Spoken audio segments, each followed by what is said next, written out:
বিসমিল্লাহির রহমানির রহিম। আসসালামু আলাইকুম প্রিয় দর্শক। একজন মা তার সন্তানকে কতটা ভালোবাসে জানেন? যখন সেই সন্তান মায়ের অবাধ্য হয় তখন মায়ের বুকটা হু হু করে কেঁদে ওঠে, তবু সেই মা কখনো তার সন্তানের মুখের দিকে তাকাতে ভুল করে না।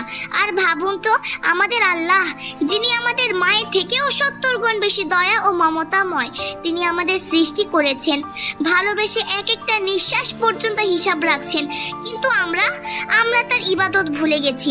তার দেওয়া নিয়মের ধারধারই নই আমরা। আল্লাহ কষ্ট পান যখন বান্দা তার ডাকে এড়িয়ে চলে যায়, তবু তিনি অপেক্ষা করেন কখন আমরা একটু হাত তুলে বলবো, হে আল্লাহ, আল্লাহ গো, তুমি তো আমার রব, আমায় মাফ করে দাও। বন্ধু, দুনিয়া সবই ছেড়ে গেলেও আল্লাহ কখনো ছেড়ে দেন না। তার দয়া কখনোই শেষ হয় না। শুধু একবার ফিরে এসো, দেখো তিনি কেমন করে তোমায় ভালোবাসেন, কেমন করে তোমায় আগলে রাখেন। আসসালামু আলাইকুম রহমাতুল্লাহ।